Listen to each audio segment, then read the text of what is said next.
Historically, the hearth was kept in an area of the household that is most analogous to the kitchen.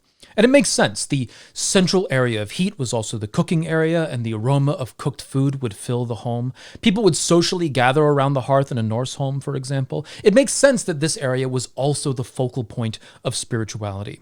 And when you're syncretizing multiple traditions, something that can be held in common between them is that the altar is kept in the kitchen. And that placement isn't required, and it might be an afterthought, but in building your tradition, one might consider throwing in the kitchen sink.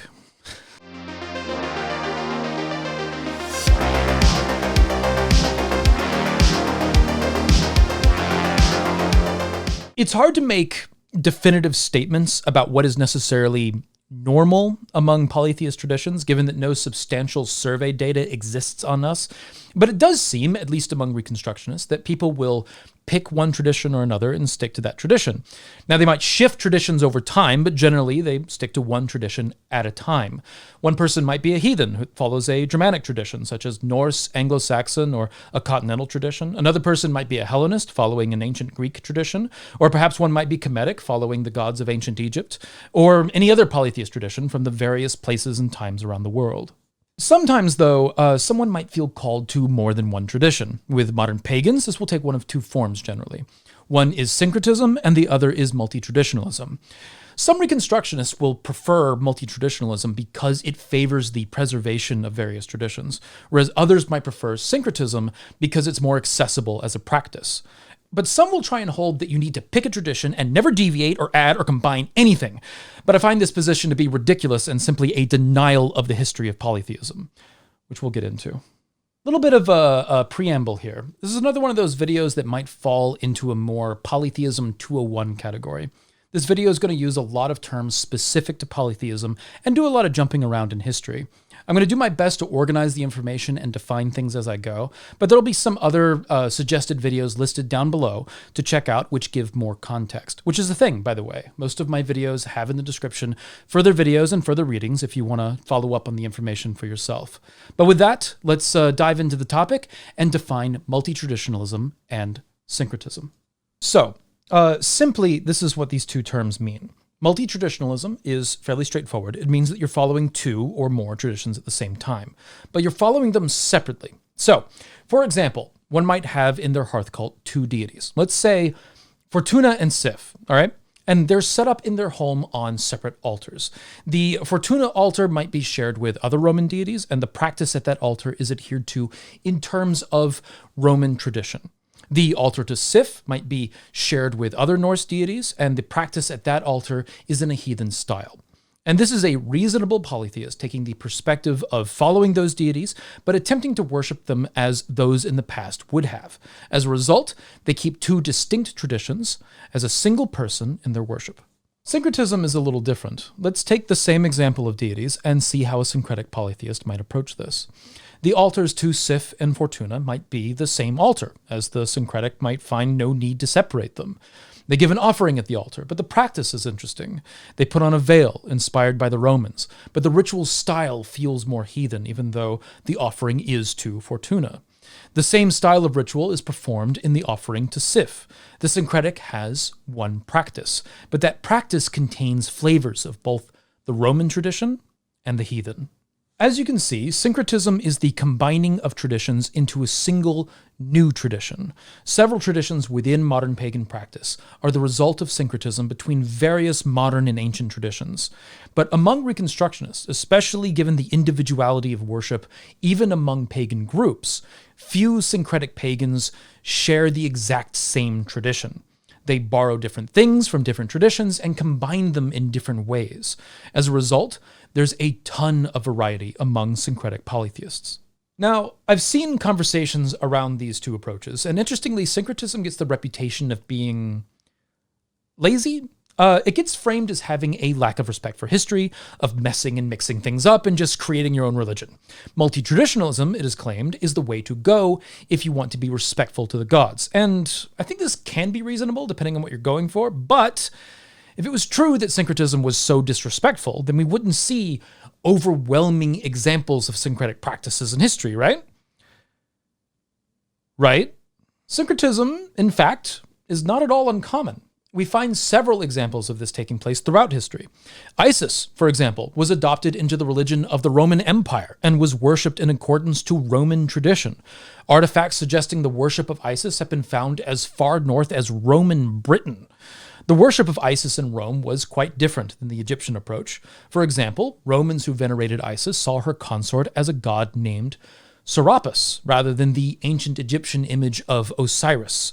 A temple to Serapis and Isis was built by the Romans in the modern-day British city of York, and there's iconography that points to the worship of her in Roman Londinium as well.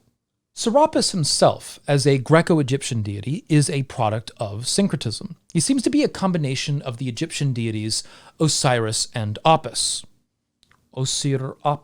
Serapis. His worship was popularized under the Alexandrian successor state of Ptolemaic Egypt, which is itself a syncretic culture between the Macedonian Empire of Alexander and ancient Egypt. And after this, he was adopted into Greek and Roman traditions. So, yeah, it's a little bit complicated, but this is the kind of stuff history is made of. Serapis' statues as Isis's consort seem to have been inherited from the syncretism of Osiris, making him both Osiris but also a new identity as Serapis, which is not unheard of in Egyptian theology, considering other syncretisms like Amun-Ra exist throughout Egyptian history. The worship of Serapis and Isis among the Romans would continue for hundreds of years until pagan worship was banned under the Roman Empire by Theodosius. So, this is not only a syncretic practice, but it's an enduring one. The Romans give us several examples of the worship of deities from outside of the empire. The worship of Mithra originates from Iran, and yet his worship became very common among the Romans, who would worship him very differently.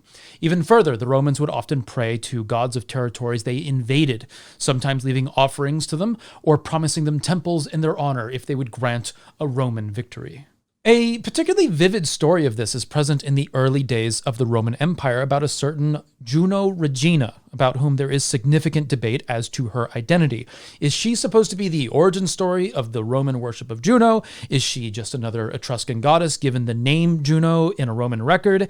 Is she something else? This is for somebody with more expertise in the Roman religion than myself. But the story goes, in the campaign against the Etruscans, the Roman commander Camillus promises a tenth of the spoils of the raid to Apollo for victory. But then he turns to the Juno Regina of the Etruscan city and promises her a temple in the city of Rome should she allow the victory to take place. The prayer is quoted as, "Queen Juno, to you I pray, that you may leave this town where you now dwell, and follow our victorious arms into the city of Rome, your future home, which will receive you in a temple worthy of your greatness." Basically, the guy was like, "Hey, yo, Juno, I'm going to burn down this city and slaughter everyone, but if you let me do it, I'll give you a temple." The battle took place, and the Romans dug tunnels beneath the Etruscan walls and into the enemy's citadel.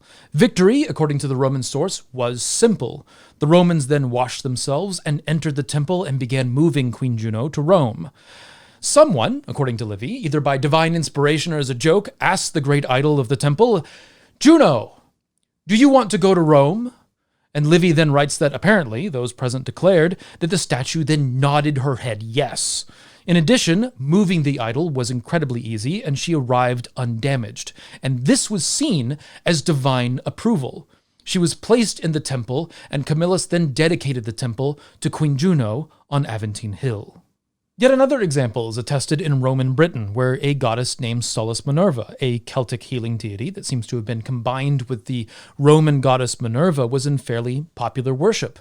A complex of temples and baths were erected to her, interestingly, in a city now called Bath, which is named for all the baths.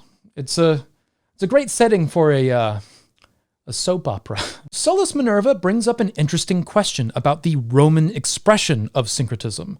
Their process of, at times aggressively, adopting foreign gods into their practice could be seen both as an expression of multiculturalism and overt imperialism.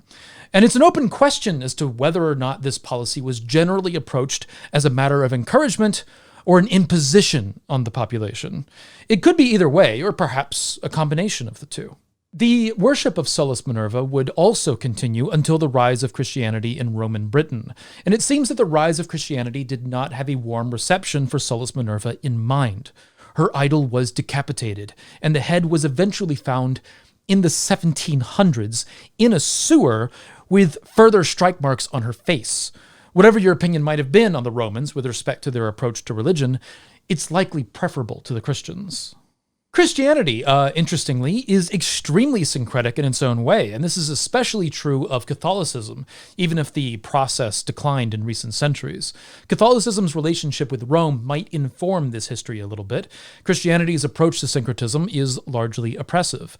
There are stories around the world of various deities being incorporated into Christianity, redefined as saints, festivals redefined in terms of Christian festivals, and practices given new context under a Christian view. Though a lot of Christians don't like this fact, this is even true of witchcraft and especially healing magic. Manuscripts survive from Anglo-Saxon Britain containing what were likely pagan spells, redefined in Christian terms with the various gods replaced with Christ the Father and the Holy Spirit. And these texts are obviously a boon for Christo-pagans and Christian witches who are looking for historical justification for their practice. This brings us to multi-traditionalism. Now, the closest that I've been able to find to historical multi-traditionalism is when households contain several people of different traditions, and there are multiple altars respecting those distinct traditions. An example can be found in the Bible in the book of 1 Kings, with King Solomon, a polytheist later in his life, allowing his various wives to set up altars with respect to their distinct traditions and gods. Now, the writers of 1 Kings did not look kindly on King Solomon's tolerance. The text does not record, nor would I expect it to, exactly what kind of rituals that Solomon performed or according to what ritual tradition. It does, however, record the various gods that he worshipped as introduced to him by his wives. Now, assuming that he engaged in ritual at these altars with his wives, it's likely that he would have emulated the ritual practice of his wives, learning from them, making him functionally a multi-traditionalist. Other than situations of diverse households, I haven't been able to find historical examples of multi-traditionalism. However, that doesn't mean that it's unjustified. There are definitely good reasons to defend multi-traditionalism in the context of modern practice. Multi-traditionalists will argue that it is more respectful to worship a deity in the ritual style of their originating culture. This presents a problem, however, in the case of some deities, especially those who had a stint in Rome. So, for Isis, would you worship her in the Egyptian style or the Roman style? Or would you go back further and try and see where the worship of Isis originated beyond that and reconstruct a prehistorical practice? Or perhaps would you want to go as late as possible and build a more developed practice with the most possible information? Or would you want to collectively look at all of this and build a mixture of these approaches? Oh, wait, that's syncretism. This winds up with kind of a double-edged sword with multi-traditionalism, at least as far as this respect to the gods justification goes. You can pick a spot, obviously, and then decide to emulate that approach, but how is this not just a mere preference? You can defend it with the perspective on which you found the deity or the origination of that which pulled you into their practice, but this seems nothing more than preferential to the individual. There's no reason then to say that multi-traditionalism is respectful, whereas syncretism is not. Coming back to the example of King Solomon, a multi-traditionalist might make the point that when you are practicing with others, it would be best to emulate the group rather than bringing in your syncretic practices. But there's two sides to this as well. Now, for me, it would depend greatly on the practice. One might conceive of ways in which bringing in a syncretic practice into a group setting might be seen as disrespectful, but I wouldn't object to somebody personally toasting Fortuna at a heathen event, or a Roman/heathen syncretic wearing a veil at a heathen ritual. In this case, you would want to consider the group and whether or not the practice that you're bringing into the group dynamic would violate the ritual consent of those present. As a result, this dynamic has far more to do with ritual consent within a group than it does in defending multi-traditionalism. And it's interesting that multi-traditionalism has popularity among Reconstructionists because syncretism is the more historical approach. It might result in more individuality and variety in practice, but there isn't actually a real problem with that. And as we see in history, personal spirituality is going to morph and change over time, and the traditions that we form today will evolve tomorrow. But this is usually part of the justification from multi-traditionalists. They want to ensure these historical practices are preserved even as they are being practiced in modern day. And this is often the justification from which they might assert that syncretic polytheists are failing in some way. The truth is, however, and this is especially the case with heathenry, whatever is being practiced involves some changing. Heathenry is not preserved historically in any way that can be considered complete by any notion. The textual histories that we have, at least as it stands, ain't going anywhere. And further, don't describe a full tradition. As any heathen well knows, there's a ton of information missing from what would be probably ideal, even if there is something there. If someone wanted to start from scratch and take the documents that we have and create a new form of heathenry without outside influence, they can, even if they might be filling in the blanks a little bit. But also, it's important to note that such a person might come up with something that we recognize as heathenry, but is very different from what is commonly practiced today, even though it would still be heathenry. The heathenry that we practice today is heavily influenced by modern thought, no matter what claims are made by the practitioner. So, in a sense, all practice of modern heathenry are, in their own way, syncretic. Further, the fight to prevent religious expression and tradition from changing is, well, it's a losing battle. Just ask the Christians. Their attempts to prevent this kind of change is fraught with violence and determined individuals willing to lay down their lives for their practice. And even before Christianity, the religion of Rome, Egypt, and the Germanic tribes changed and morphed over time. Part of tradition, honestly, is the changing of tradition. My personal conclusion on these two ideas is that either is reasonable, but that neither needs to assert itself over the other as being the right way to do things. I think that the most reasonable way to approach multi-traditionalism is for someone who is interested in multiple cultures and exploring those spiritualities to have multiple altars and have an organized approach to that exploration. Some people excel in that approach and enjoy the organization that comes with that. And for someone with a multitude of interests in their spiritual journey and an appreciation for structure, this is a good approach. It just requires a lot of discipline and time. One could, as an example, organize their altars according to culture and then populate those altars in accordance to those cultures and then have devoted spaces to particular practice. And in that situation, I'd just say, be reasonable to yourself and what standards you're holding yourself to in that kind of journey in order to avoid spiritual burnout. At the same time, syncretism can be a way for someone to explore multiple traditions and build a personal approach based on the gods they worship and inspired by history. Now, my personal approach used to have some characteristics of Roman and Celtic tradition. As of late, however, I've leaned more into a heathen approach. But in the future, I could easily repeat that aspect of my journey, and it's likely that I will. I have, over the course of my journey as a polytheist, evolved in my practice as my appreciation grows for different aspects. There was a point early on in my journey when I was exploring these traditions as a syncretic, and I was corrected into multi-traditionalism. After a while, I couldn't find the justification to continue in that way for myself. The approach didn't work for me, and I went back to being a syncretic. I just didn't say anything.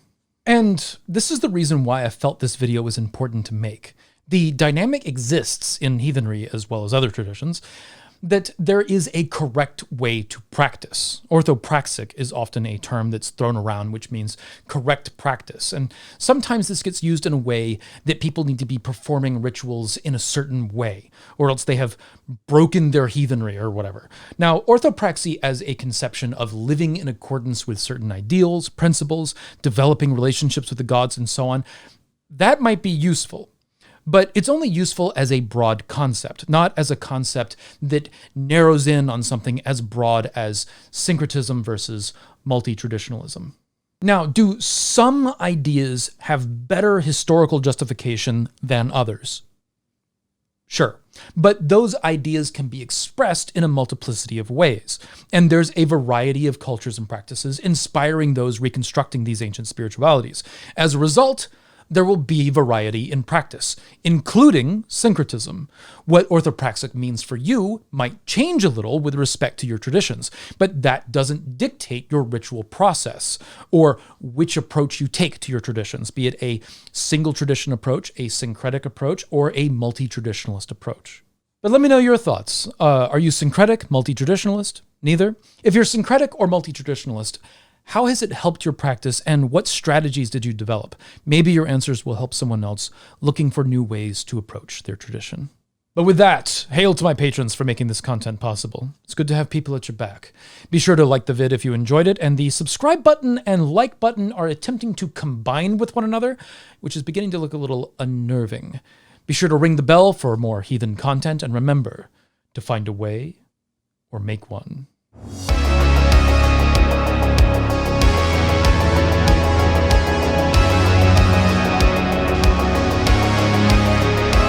So, after I've already recorded the relevant section, the Roman polytheists of my community have informed me that it's Juno, not Juno, saying, look, if you know, you know.